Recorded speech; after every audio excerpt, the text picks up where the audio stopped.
that for an ending? Couldn't fade it. Couldn't work that in. Hey everybody, this 5 Watt Live is brought to you with the support of my good friends at TrueFire. More about TrueFire at the half. My buddy David Barber said that I look disappointed on the thumbnail. It's more that I'm a little disappointed in myself that I'm kind of living out a cliche where I get a new guitar in to look at it, to check it out, and then I find out that it's good enough that it displaces one of the other guitars here, and that's not something I really look forward to. I'm trying to most music from the least gear, but great guitars are great guitars. There's no way around it. So anyway, like I said, it's a bit of a cliche. I've been hoping that they would bring this model back, but I wasn't hoping it would leave me feeling like I had to choose one to go. I've got other ones in the room, and my definition of clickbait is that you put something in the title and then you don't answer it in the video. So I will answer this right after the little blurb here, and then I'll start giving things away as the hint goes. To find out how they built this guitar, how they got me so badly with it, I have a special guest, an old friend of an old friend. So I'll reveal that right after I tell you what the guitar is, which is coming up. See the descriptions in the link for my online store, and Patreon is there as well. If you've been thinking about starting or improving your own YouTube channel, you can grab my YouTube Mastery for Musicians course. The 5 Watt Barber electronics collaboration overdrives are still available on Reverb or directly from David. If you're international, you should definitely go directly to David. David indulged my color OCD and did a run of white with just purple lettering plus pedals. So this will complete my little all white pedal board. I don't need to talk about this part of my personality. All right. So we had 15 of them. I think we just maybe have a dozen left. They're a super limited run. David and I both signed them in the back. So jump on and grab those. Beve was here at the bell, I think. I'm not sure he's still here. And all the links for all those things are in the description. If you have a question, put it in the chat with question marks and a space. I love that everybody's guessing what the guitar is, even though now we've got some real hints in the room. So without giving too much away, let me just tell you that music and the intro was played by a guy named Brian Ewald. So if you watch a lot of YouTube things, then Brian Ewald playing that would be a big giveaway. So let's get the reveal over with, and I'll grab it, and then I'll get the special guest on. And here it is. I was telling the guest that this guitar is so new that I've been playing it, and it smells so that I smell like nitro. I smell like fresh nitro in the morning. I should hear that in Robert Duvall's voice, probably. But we're going to talk about this. This is a new PRS S2 Mira, and I didn't expect them to build it this way. I didn't expect them to add the things that I wanted, and at the same time they made choices. I'd heard that they made choices that I kind of didn't agree with. And I thought, oh, I'll be okay. It's not the neck shape I like. Oh, I'll be okay. I don't know. Anyway, and obviously it's a looker.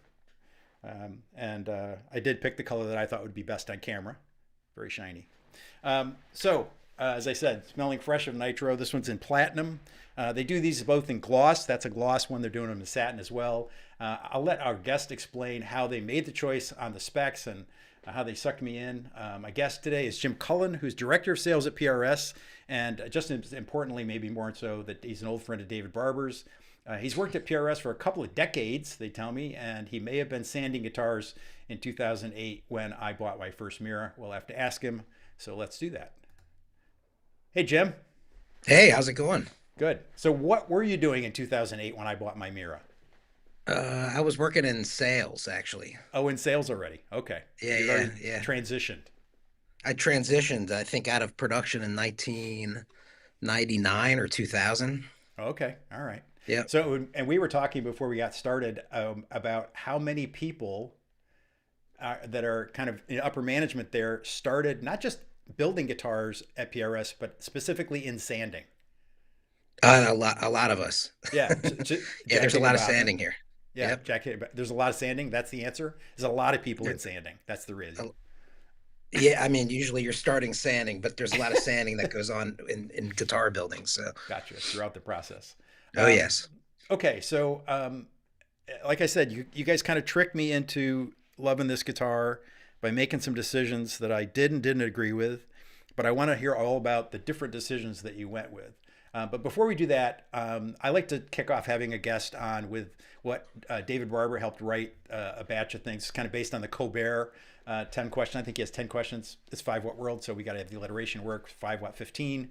I modified these for a bass player because Jim is a bass player. Ready? Yep. These are all short answer. We got to burn through these right. and get right to back to the guitar. Number 1, best bass. Oh, jazz bass. What's one bass or amp that you own that you really should sell? None. I sold them all already. Oh, you did? That's right. You got kids. Number 3, scariest gig. Probably playing in a thunderstorm at Capitol Center outside in the parking lot. Nice. John Paul Jones or Jaco Pastorius? Both. You're just squirming on all these. You got to choose. I can't choose. I mean, JPJ is what I'm going to go with. Okay. Have you ever asked someone for their autograph? No. Best amp for at-home bass playing? SVT. It's best for everything. I like that. Your favorite bass moment in history? When I heard Primus for the first time. Favorite guitar case smell? PRS. What does that smell sound like? Probably like case and finish. Okay. And wood. What's your least favorite guitar case smell? Well, I guess one like that's been in smoky bars for 40 or 50 years. Absolutely. Fingers or pick? Fingers. Flat or round wound? Roto sounds. So round wound. Favorite YouTube channel? This doesn't have to be music related, whatever you're into. Actually, I'll be honest, I don't watch a whole lot of YouTube. Nice to have you here, Jim. Yeah, thank you. Is that where I am? You get one song to listen to for the rest of your life. What is it? Ooh. Maybe Carry Stress in the Jaw by Mr. Bungle. Okay. I like this. Yeah, it's a good one. What bassist am I thinking of? John Entwistle. That's correct. That's amazing. Interesting. That's amazing. Yeah. Just came to me. And finally, which song do you wish you'd written? Ooh. Man, that's a hard one. There's so many good songs. A Day in the Life. Nice. Nice. David is telling me that my voice is quiet. I can turn that up. Thanks, David. Hi, David. That. There you go. He's there to help. Let's see. And I can do this here. All right, let's get back to talking about the guitar. All right. So let's put this in context. I was asking this before we got started. The gloss version of the guitar is listing for $22.99. The satin version's at $18.99. Is that right? So where do you see this in the market? What do you see this sort of going up against, or, who do you see this guitar being designed for? Is that kind of part of the process when you guys decide to do a new model? It's someone that's likes vintage inspired instruments, I would say, and maybe you're inspired by SG, but maybe it's a different versatility level. Mm-hmm. With the mini toggles. Mm-hmm. Okay. But the whole goal is to design a musical tool that inspires you to create music with. Yeah. Would you say I don't have to keep picking up the guitar. Let's go here. So would you also say that there's some double cut junior in here? I always think of Paul as a youngster really enamored with double cut juniors. I think like one thing I've heard him say a gazillion times is you got to write covers you got to play covers before you write originals. Uh-huh. So I think his first or second guitar were both, a flat Les Paul shape and then a flat junior shape. Right. And then obviously the Santana was inspired by that. And that's what this Mira shape was inspired by, which is the Santana shape. Right. Cool. All right. So let's run through some of the specs that are on the new guitar. And then I'll go ahead and tell you what I thought you were going to do. Awesome. That'll be fun. Not that people have been waiting for my opinions on this. And we actually have some questions here. So So how'd you settle on the scale length? You've done different scale lengths on the different models. I told Jim before we got started, I loaded pictures of all the old Mira generation Miras, so he can, we can pull something up if we need a picture. So how'd you settle on the 594 for this? Well, we had put a bunch of research into some older instruments and kind of landed on our short scale being instead of 24.5, which is kind of where it started with the original Santana. And then we had a SE 245, and that migrated into some other models. Even a Mira, I think 25th anniversary Mira was that shorter scale. Yeah, right. Yeah, with the soap bars. Mm-hmm. And over time, our short scale migrated, and I say short scale because our normal scale is 25 inch, but it migrated into this 24.594 inch scale. And it started with the McCarty 594 and the single cut 594, and then went into the Santana, and then went into the SE line. And that's kind of, it kind of just seemed like a no brainer for us. And bring people back up to speed on that. The 594, as opposed to a 24 3/4, comes from where, Jim? It's just the measurement from the nut to the bridge. Oh no, I meant historically. Isn't it that closer to like the actual way that they measured the Les Paul scale? Yeah, the original Les Pauls up until a certain year. I can't remember. I'd have to probably tap Paul's brain on that one, but it was closer to 24.594 than it was 24.5 or 24 3/4. Right. Yeah, 594 instead of 24.75. Yeah. Right. Yep. Exactly. Okay. So that's the scale length, and I approve wholeheartedly of that, by the way. It's a good scale length, yeah. It is, and it puts the neck pickup in the right place. So we could actually jump to pickups. So these are the 5815 LT. Is there a 5815 that isn't LT? And LT there was stands to start. Okay. Yeah, and in 2015, which is the second part of that number. So 58 is like the inspiration year, and then our version in 2015, basically the pickup's been through a gazillion iterations over time because we're never stopped. We're not ever satisfied, I guess is the easiest way to put it. So just chasing, I don't want to call it perfection, but just chasing, seeing how we can make things better. So yeah, they started as 5815s, then we went to a LT, then maybe an LT plus or something like that, and then back to the LT, and kind of settled in at this low turn thing is what LT stands for. LT is low turn. Mm-hmm. So instead of low wind, low turn. That makes sense. Okay. Yep, low wind. And what is, you guys really, for anybody who's trying to do the guitar historian game, your neck shape naming has been challenging, to say the least, over the years. I do appreciate that you have an entire page outlining it on your website.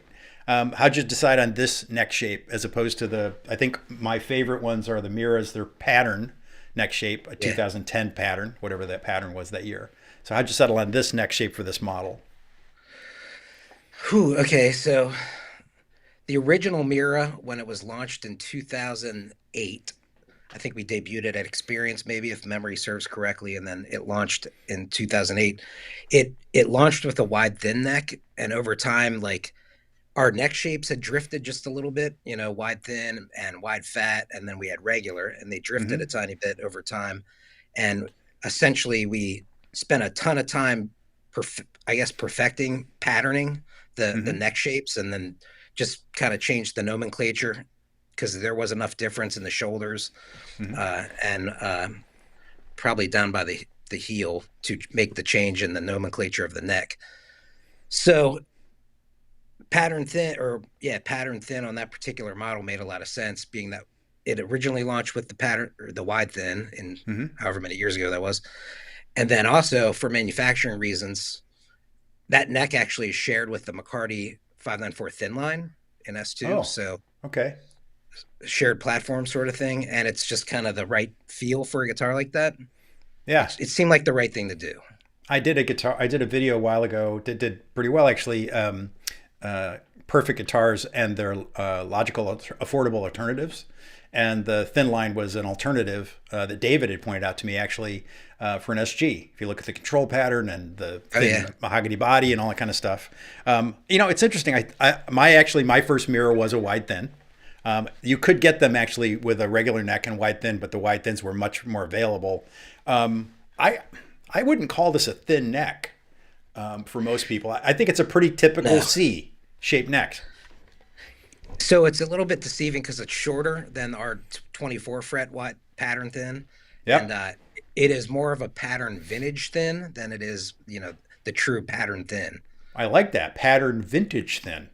Yeah, but it's we start getting into really confusing people, I suppose, if we start adding things like that. Well, I just don't. I'm working on a short history on Ibanez, and I don't want anybody to think that we're in wizard territory here. So No, we're not. Yeah. no, no. So we talked about the pickups. Let's talk about the splits. And those are the controls are kind of similar to like what they'd see on a 2408, where you Yep. have switches for each separate for the pickups. I will say that that's one of the areas where you got me, because the way I've got this set today is the way it's going to be too bright. The way I usually have it set, which is neck pickup on single or Yep. split, and Yep. bucker with the full grunt, which is a great That's a sound. good setting. Yeah, I can't believe how good. It's kind of like, this goes back to Grissom. I remember the first demos of the DGT where David was playing, very Hendrixy things on the neck pickup on his DGTs. Like, I can trick the producer into thinking this is a Strat. And it's, for me, it's Stratty enough. Honestly, it's a great jazz tone as well. So to put it in single and then roll the tone off, you still got a lot of really nice clarity. So Yeah, we're just looking to make it versatile. It's a switching system that started on the 408 and then right. went into the Paul's guitar, and that's kind of like his standard go-to sort of switching Yep. setup, because it's just useful and it's easy to look down and go, I'm in the treble position. This one's in single, that one's in humbucking mode, and it just Yeah, made easy to sense. tell where you are. Yep. Yep. And So it's easy to use. I mean, it really shows the choices you're making here. Why did you decide to do a binding on a neck? Because it's not a very common PRS thing. No, I mean, we kind of started doing it when it's kind of come and gone throughout our history. Like, Yeah, from, 2010 there was a bunch. Yep. Yep, 2010, Yep. the 25th anniversary, all that Yep. stuff was bound. Yep. And then a Howard Leese guitar we did in private stock was bound, and then we do some in private stock, and it's poked its head in and out in core production off and on throughout the years. But when we kind of said, let's just make the McCarty series, like, the McCarty model, the 594, the single cut 594, the hollow body version, it's just kind of vintage appointments, and the binding okay. looks nice, and Yep. kind of sets off the neck, and Well, and you also, I'll just say, people have heard me say it before. One of my favorite birds is the hollow ones, because they're much less kind of, they don't take over the neck. Right. And I saw the early pictures of this, and I was like, I don't know, it's a lot of birds again. But the birds are actually this kind of ivory color that is the pickups around, and is of this. And so you kind of got me with make the whole thing make sense, sort of as a it just integrates really well. Yeah, all the plastics are meant to match, right? So over time, like, that's our color. There's some code to it, but the birds, the binding, the pickup surrounds, the wing tuning buttons, all those plastics should all match. And that the original birds on S2, or the inlay, I think it started with dots and birds, depending on the model. Yep. That was inspired by, in a weird way, the Fender clay dots, if that makes any sense, right? I know they could turn pink over time, but also they had this very natural look to them, and that's kind of where it stemmed from, honestly. Yeah. My first mirror was moons. The dots were moons back then. Yep. Yeah. Now we use cool. Then we switched to full moons, which some might call dots. Some people might call dots. They might refer to those full as moons. dots. So talk about the new tuners. There seems to be this direction towards brass, which makes me feel, a child of the 70s, kind of makes me feel very at home. So you got brass posts on here, and yeah, those are unplated, and everything is starting to get lighter. I mean, what's this about in the tuners? So the tuners are phase three locking tuners. So Yeah, it depending on the model, it's either locking or non-locking. that's a Stop non. tails at this point, Yeah. yeah, typically get non-locking, and then the tremolo guitars get locking. Uh, we started using these phase three tuners, I want to say around 20, I don't know, somewhere in the mid 2010, 11, 12, something like that. Uh, and it's a grommet style peg, so nothing's clamping the headstock to limit the vibration. So kind of like a Huh. bass or a, if you look at it, there's no hollow nut clamping Yeah. the headstock down, and I that wish I, that was I by wish I had a design. close up for everybody. Yeah, there's So you can nothing see the screwing that. grommets. Nothing screwing that down Yep, yep. to be So tight. Huh. it's the design we like, and we like how the guitars sound with those particular tuner pegs, and it's also proprietary design. So prior to that, we had some, I can't remember what we called them, maybe phase twos or gen twos or something like that, tuners on Yeah. the S2 guitars, and decided to migrate over when we made the change to USA pickups and Hmm. electronics. So I'm going to go to this picture of it again for the last sort of spec question. This is actually the first thing that when I've showed this to people when it first came out and before I had one in the house, the first people they were like, "What? Why is the pickup? Why is that neck pickup backwards?" And I asked you about it before, but then I kind of we set it aside so we could talk about it now.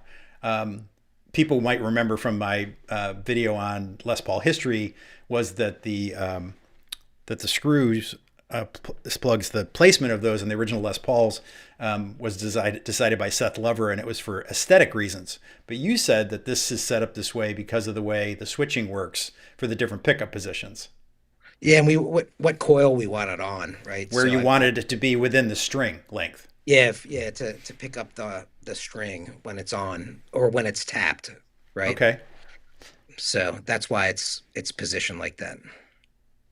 interesting. So you're You trying. could even play with it and flip it around, I think, Oh, of right? course. But we liked it. We liked how it sounded that way. So most of the guitars with that particular switching setup, specials, 2408s, all are set up like that for that reason. Really, I've never noticed it before. So Yep. the thin line has it the same way. The thin line does not because it doesn't have the too many Oh, toggles, right, right. but like a special semi hollow that we do in core, and then it's migrated into S2. That has a very similar setup, or Okay. the exact same setup. Yeah. 2408. When it had humbuckers, and then we switched the TCI shape pickups. Uh-huh. Same exact concept, but just totally different sound with the TCI pickups. Interesting. Different Interesting. voice actually. Yeah. All right. So that was my basic questions. You've had this guitar in the core line, and we were saying that the Mira sort of predates the S2 series. It was sort of the first foray into how can we build a guitar in Stevensville that we can have at this other price point. And do you remember Yep, what the original ones cost? What they were? I should remember. I bought one. I do actually. You Hold got on. notes. I do have notes. It would have been right around. Oh my gosh, map was probably right around 15 or 1600 at the time. I think I paid 16. Yeah, that sounds right. Yep, Yeah. yep. Okay. So it was core, and then it was S2 change the pick guard, and then the S2 semi, um, Yeah, and then the change from core to S2, we changed from 24 frets to 22 frets, right. and then kind of with the S2 line, the Mira and the Starler were the first guitars with the bevel, and we just kind of cleaned up the bevel and cleaned up the design a bit, turned them into pickguard guitars, because we were trying to hit price points, Hmm. arguably, because you might say we had this SE line and then we had a core line, and there's a pretty big gap in between those two things. And the Yeah. S2 line was a way to bridge the gap and also help vertically integrate models like the Custom 24 and now the McCarty 594 and the Special and the Studio, Hmm. and also to have a place where interesting guitars like the Vela or the Mira or the Starla or the standards with the pickguards could all Hmm. live in that realm Hmm. because they're too good to not be there. But it's that's a good spot for them as S2. It hit a good price point, particularly And with th- the satin and then guitars. and then did they kind of run their course and not sell as well that you decided to go SE, or was SA SE was so big at the time? I mean, what was it that drew you to to move it to an SE model? Uh, yeah, sales had waned. I think there's a saying like, we typically don't discontinue things that are selling. So it just kind of like ran its course, I guess, in that format. And maybe, Yep. I mean, one of the things that I think about is, did we check every box to where it was an inspiring instrument? And maybe it wasn't. And we needed the time, and maybe all the ingredients were there for us to make a better recipe, I suppose. Mm-hmm. And that's what this new mirror is to me, right? Yep. So we had the right scale length, we had the right pickups, we had the right switching, we had the bridge, because those guitars are ridiculous sounding, so lively, sounding. Yeah. Just because they're pretty simple, straight ahead guitar. So well, I couldn't find it, but there was a video, because I've always been such a Mira fanboy. There was a video that Paul made, that you guys made, where Paul was talking about the amps. It was early in the amp game. And he said, well, we just take our bare bones guitar. We test the amps with a Mira, and he holds up a Mira and he strums it, and he's like, that's what you want to test your amp with. And I couldn't find the clip to play it today, but I remember Paul saying that on a video. I was like, that makes sense. That guitar's still upstairs. Yep. Oh, that guitar. That same guitar. Yeah. That That's blue Mira. great. That's what we've been testing with forever. Okay. I've got some questions from the chat, and we've got Sure. I've got you for like 3 more minutes. Right on. Scott from Baltimore wants to know if these keys will fit in a normal string winder. They look too wide. I think he means the pegs, the buttons. Will they? I believe they do, winder? actually. I think they do. Yeah. All right. Yeah. I haven't personally checked it, but I believe they do. Fighty Fatty says, what PRS should I grab as a Les Paul player who wants that sound, but also wants to access the upper frets? A 594, a McCarty 594, I would say, just because the feature set is similar to what you're probably looking for, the toggle on the upper bout and then the 4-knob layout. Yeah. Scott Baker wants to know if I still have my red Mira and how does it compare to the new one? Okay, so the red Mira is a Mira X.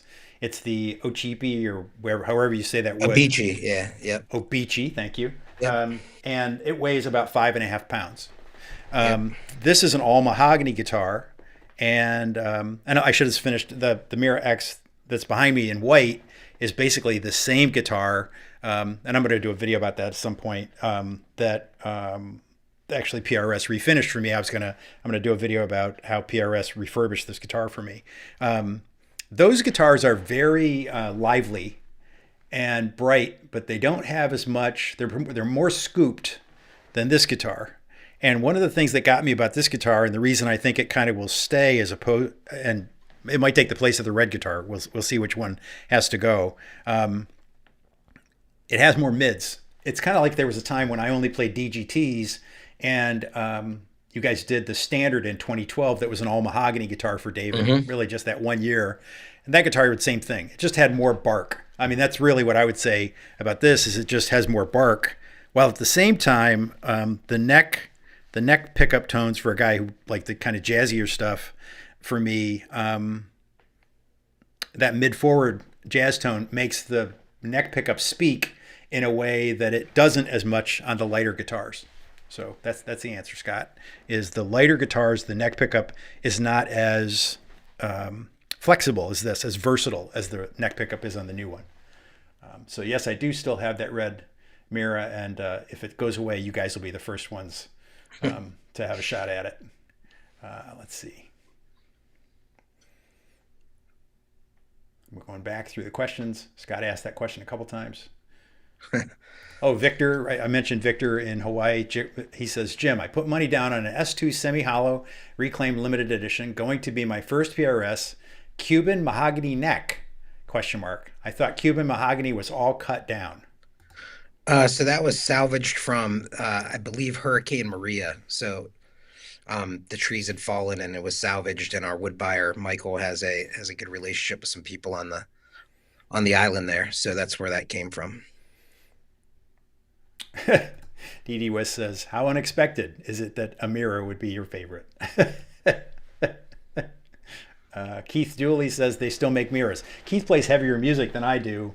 They make Miras again, Keith. That's why it's news. Otherwise, there wouldn't be much news here. And I actually even had an SE right at the end there that actually is with a member of 5 Watt World. I've had people ask me before, and I mentioned this to you before, that it feels a little bit like a junior. And I've had people ask about if you guys would ever do a single pickup Mira style guitar, like take the junior thing and just go all the way. Any noise about that? You never know. I mean, we did an SE1 a long time ago, and that was I like remember. one pickup, and that was a Yep. cool guitar. We've done some single pickup guitars.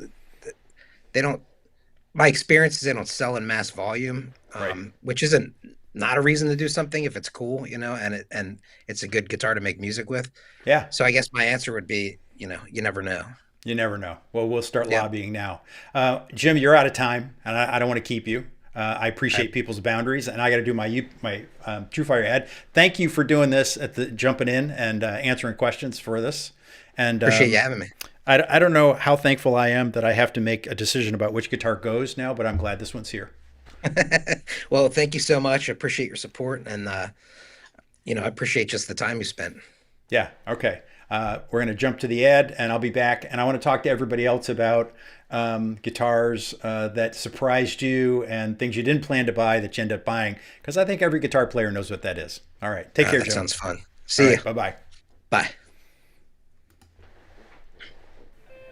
I always promote lessons over new gear, so TrueFire has been the perfect partner for 5 Watt World.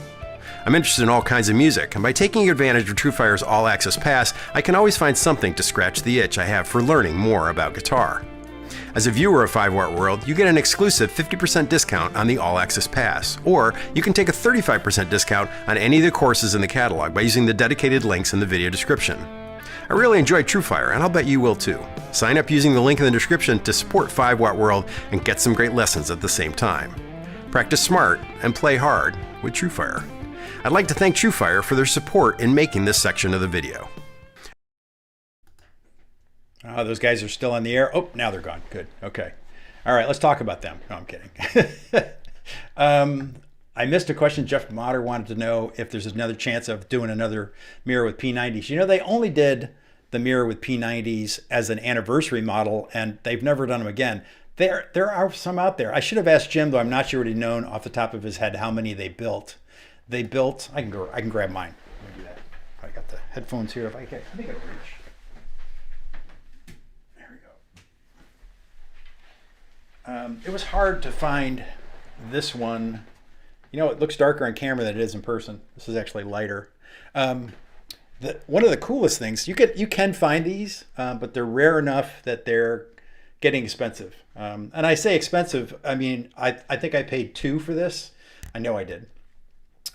And originally this guitar would have been about $1,900 because these came out in 2010 and they were special. They have what they called the Shadow Birds. These P90s, that's a Ron Ellis 50s P90 there, and the neck pickup is an Ellis Sonic in a P90 cover like the one Julian Lage has in his Telecaster. This is an amazing guitar. And that's probably, I recently saw a video, I think I mentioned it last time we were all together. I made a video called, where I was talking about, I saw a video, this guy was talking about his retirement hi-fi system. And it got me on a jag. You know, this is not off brand for 5 Watt World, that I would sit around and think about, what if I only had 3 electric guitars, what would they be? And of course, that sort of implies that all the other electric guitars could go now, as opposed to later, because there's a bunch. And, you know, once a year, I've settled into doing a, you know, what's the electric collection. I did it, I think last year, I think I did it in January. So I'll do it again. And I don't think of all of these as being in my collection so much as I think of them as being, some of them are just on their way through. They're just passing through. But this probably would always stay. That P90 sound is unique. And I've never been a real straight single coil guy, but I do have a Mira with single coils in it. Everything's within reach here. The red guitar is the only one that's not in the room. I think I've talked about this here before.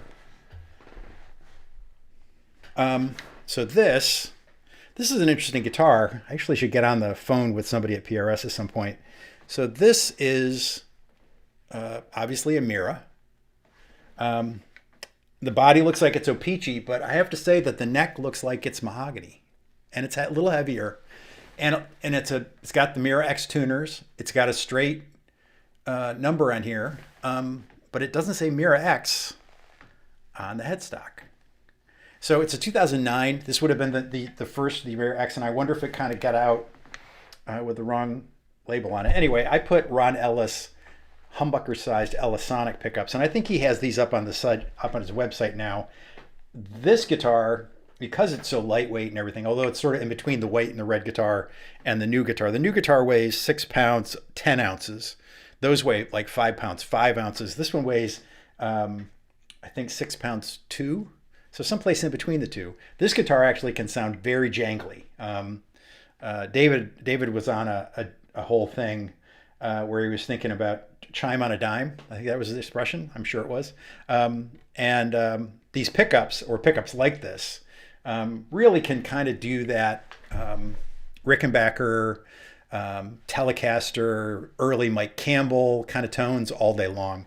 They also make great jazz pickups. I wish they were brushed, but maybe I'll get Ron, send it back to Ron and have him brush them, do a brush finish on them. But if I had to do it all, probably, I don't want to make that video right now, but if I had to do it all, it probably would be 3 Miras, probably. I'd be good for my electrics.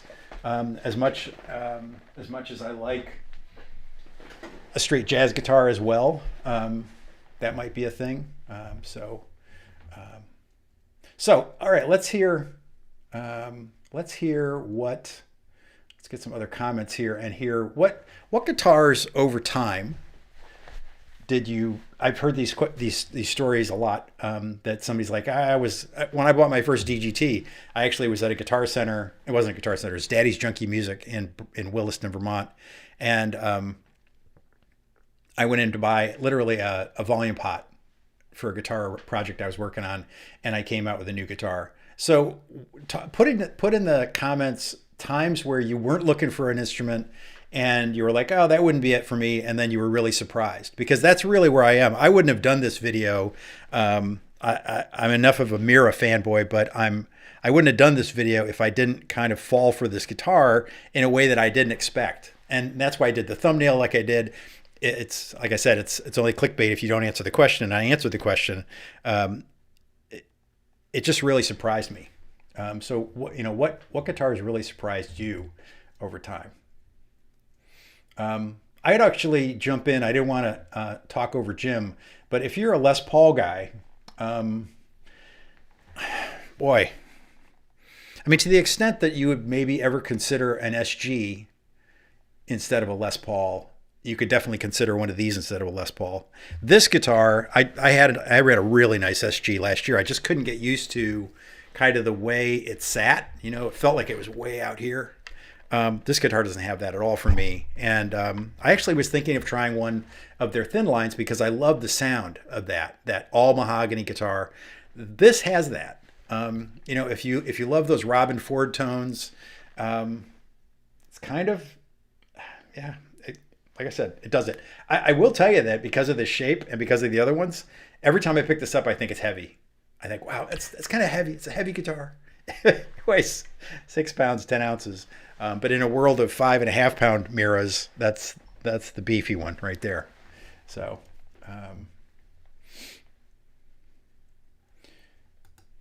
this is an interesting point.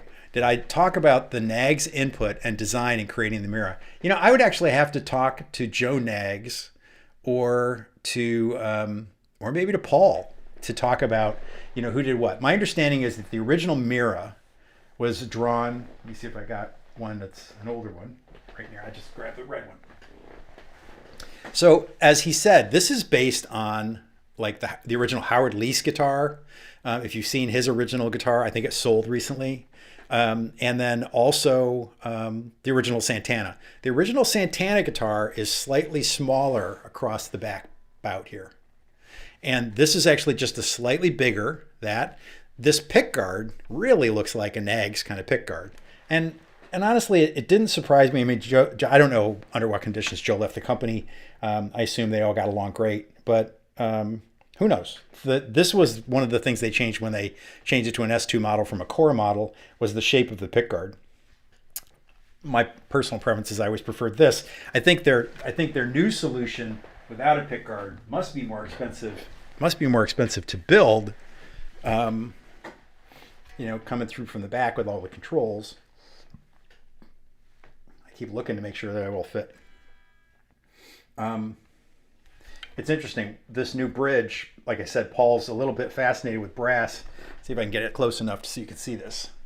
I'm not gonna be able to get it up there. Can you? Can you see the little spots of yellow of the brass at each point where the string goes over the bridge? So there's brass there, and then there's brass all over the tuners. So there's, like I said, a kid of the 70s, brass on guitars was thought to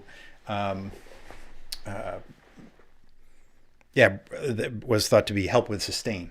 So Scott says, how does the new mirror coil split work with your pedals? Do you have to crank the volume knob to push the drive? I actually, there is a very slight drop in volume, but whereas a DGT, he really wanted it to be a big drop in volume, or enough of a drop in volume so that he could go to, although I understand from David on here that he doesn't go to that live very often, if ever. He likes to be able to pull it out, play some rhythm, get a strattier kind of tone, or a more Fendery kind of tone, slap it down and get a little more drive. I spent the entire morning today reminding myself that I'm not Jeff McElraine. I have a plus, a pedal, a bus pedal here, an HX stomp. I spent the whole morning trying to get my levels correct. And I could not get both a clean tone and a driven tone that I liked, that didn't overdrive the circuit. I know I'm complaining to you guys, and you didn't come here for that. Anyway, Maggie Osterberg. Where's Carol Shields when we need somebody for the light turn? We got Maggie helping out. Maggie just posted a nice picture on Instagram of a guitar, a Powers guitar that I didn't know she had. Yeah, I could definitely give you my Collings I-30 now. If it gets cleared out, then I'll look your way, Maggie.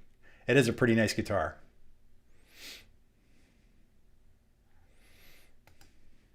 The brass that's here, it's going to fade. I doubt they've sprayed it. He said it's unfinished, and these are not locking tuners. I think locking tuners are kind of overdone and a little bit overrated, frankly. PRS propaganda. I'm a self-confessed fan of the company because you got guys like, here's this guy who's the head of sales now, right? 25 years on. But he started out sanding guitars on the line and gigging. I was talking to him before we got started about how he's a gigging musician until his kids started to get born, till his daughter was born. And he realized at some point that he was spending too much time out in a smoky bar at night, and he said he was sleepy talking to his kid. He's like, yeah, that's not why I had kids. So I always like to actually have the real story of what how kind of people evolve their life in music. Obviously, I've talked about it here before. I didn't set out to be a YouTuber. It's not like, we didn't even know this thing existed. And I made a very conscious decision to have a straight job during the day for 30 some years in higher education. But I didn't see this coming, and I've kind of pieced it together. I've said it here before. I've never done like a whole episode on kind of how I'm able to do this full time. This is the only thing I do, and it takes all the time. But I piece it together with lots of little pieces. I mean, it's lots of little tiny things. It's the T-shirts. It's all that kind of stuff. There you go. DW says, I once went in to buy a pedal and bought a Fender Mustang. Not sure that qualifies because I always liked Mustangs, and I bought the Mustang because I already wanted one and they had it at a reduced price. I think that counts. Maybe that counts. Yeah, I don't know when they went to these brass inserts.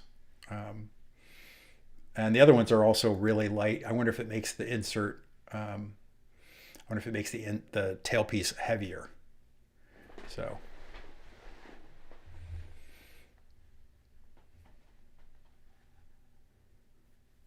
It's interesting. Somebody says, I'm going to check these out. I was curious to see if this was among all the guitars that they had in stock at Sweetwater, if this was a heavy one or a light one or average or what it was. So I went there yesterday when I was getting pictures, right? And looked to see if they didn't have any in stock. They always list the weights, but they didn't have the guitars in stock so I could compare them. So I don't know if they just started shipping or what that is. This is interesting. So David and I talk a lot about this. I actually have a set of non-locking tuners. So John Mann, the guy who helped design all the original hardware for PRS, and I think still works on things with Paul. I think still makes bridges for them. He's a machinist and has a shop. He's kind of semi-retired now, up in New Hampshire where I used to live. Anyway, I have a guitar that I got in that's a jazzy style guitar. It's a D'Angelico, and it had locking tuners on it. And I'm like, and it's a little headstock heavy. And I was like, that makes no sense that it has locking tuners, except that it makes string changes really fast and easy. So, maybe if you're Mark Whitfield, because that's a Mark Whitfield style guitar, maybe you need to be able to change a string really fast, even though I got to believe that Mark probably plays with, 12 to 54. He's a straight ahead jazz guy. And I was really surprised they had locking on it. And then these are, according to John Mann, the lightest drop-in replacement. They have ebony knobs, even ebony buttons. But these are these actually have a nut. So I haven't put them on yet. It's supposed to be just drop-in. But I think I'm not always a fan of. I don't think we always need the locking tuners. It's getting to be what David likes to call like spec creep. Like we're defining our guitar value by a set of listed specs like stainless frets or locking tuners and those kinds of things when they're not necessarily needed. I mean, if you look, when did locking tuners even come along? I'm sure Paul was one who was sort of one of the earliest locking tuner guys, along with John Mann because of the tremolo. But now here it is, looking at how can he get the most resonance from the whole equation here, from tuner to bridge, and then getting the guitar to resonate. So Thomas Moore says, sound like an SG or a Les Paul, and how heavy is it? This one weighs 6 pounds 10 ounces. I said that. I think I would say that it's someplace between an SG and a Les Paul.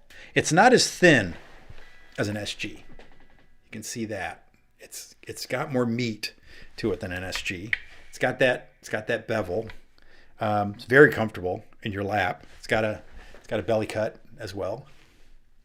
Like I said, the only thing about it, everything, all my shirts smell like nitro because I sit in the morning and I get in some playtime on that guitar, and everything smells a little bit like nitro to me now. Lee says that. Thank you, Lee. Lee says that Sweetwater says they'll have them in October. He was looking yesterday.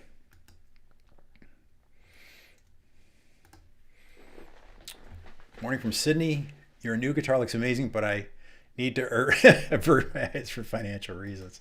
I totally understand. I can't begin to guess what you'd end up paying for that down there. Christian Jim Bomb. Spare guitars. Was the spare guitar question around like how many guitars would I keep? Would I abandon my Strandbergs for 3 PRS guitars? I haven't been playing the Strandbergs as much, mostly because my hands haven't been bothering me. I went to much, much lighter strings on the PRSs. And the thing that took me away, to be perfectly blunt, that took me away from playing the Strandbergs as much was that the PRS Mira X's weigh almost exactly the same. And I've always been kind of fetishistic about lightweight guitars, and I always think they resonate. I think that's a big part of it, was moving to the Mira X's. You might have seen on Jeff's channel, Jeff McElwain's going to do a trip. He's going with his family. He's going to Italy, and He needed a guitar that would fit in a suitcase, and so I sent him my Masfidalian to check out. And he really he literally said I can start playing things on this that I can't play on the other guitar. He also he's been playing a lot longer and a lot more than I have over the years. His hands have given him trouble, so he's really digging that Strandberg. Yeah, I probably would end up like I just said. I probably would keep the Miras. I think they would do anything I need. I learned a long time ago, like I have that D'Angelico here, and I am a sucker for an old style jazz guitar. I'll bring that on here at some point. But the reality is I played a Parker. If you look at pictures, if you see pictures of me playing with Miles Ahead, my old band, I'm holding a Parker Fly, and I played a Parker Fly with flat wounds on it at a weekly jazz gig for 4.5 years. And nobody, not even other guitar players, ever questioned my choice of guitar. Maybe because they didn't think I was a very good guitar player trying to get through my jazz tunes. But yeah, no, I don't think so. Oh, that's nice of you to say, Amanda. I think you're talking about me. Curious to seek out the answers. Yeah, I'm curious to know the answers of things. So.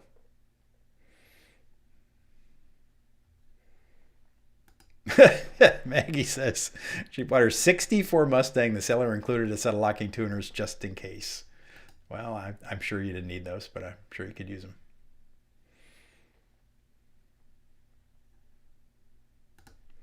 I couldn't begin to tell you the years that Fender used Spurzels. I can tell you that the 2010, that guitar, in the run of the guitars, they changed. The original tuners that were on those had very small buttons, like the original PRS DGTs. The buttons they had on them, and according to John Mann, they changed the companies in the midstream. I have a set of the original bone buttons, the little ones, for a thing, and John Mann's going to fit them to this guitar. It's nice to have a friend who's a machinist. So.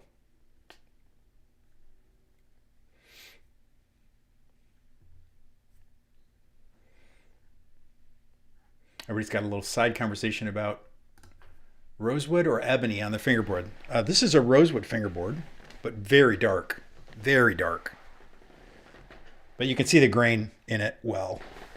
It's a little lighter up the neck than it is down the neck. I don't think I got enough light on it for you guys to see that it's just really dark rosewood.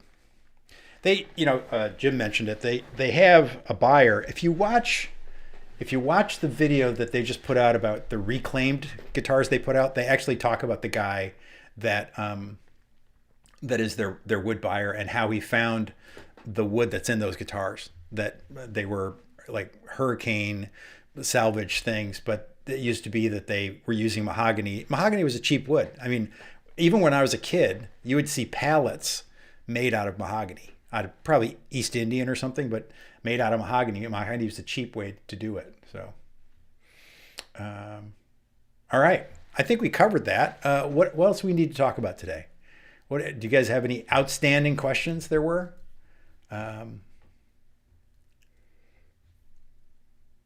Ford restorations. I think Ford said earlier that he was a PRS fan in general. Be happy when he finds the right PRS. That's one of the things. Rosewood's very dense. I don't think it takes dye very well. People talk about PRS as not having soul or not having vibe or all that kind of stuff. The reality is, I find them to be quite different from guitar to guitar, and I think that difference in guitar personality is where that vibe or connection comes from. I mean, I really didn't connect with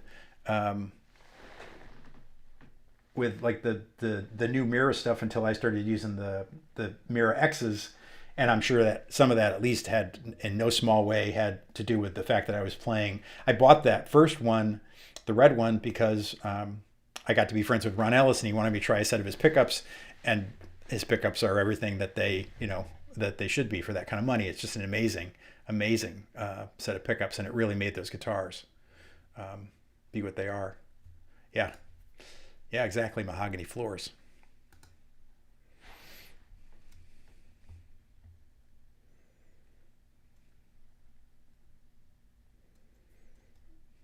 You know, it's interesting. They do these reclaimed, they've done these reclaimed guitars before, reclaimed wood. I think Paul is just like a bunch of us probably, because I would include myself in this. I think he is absolutely a wood believer, and unique wood is unique. So no way around it.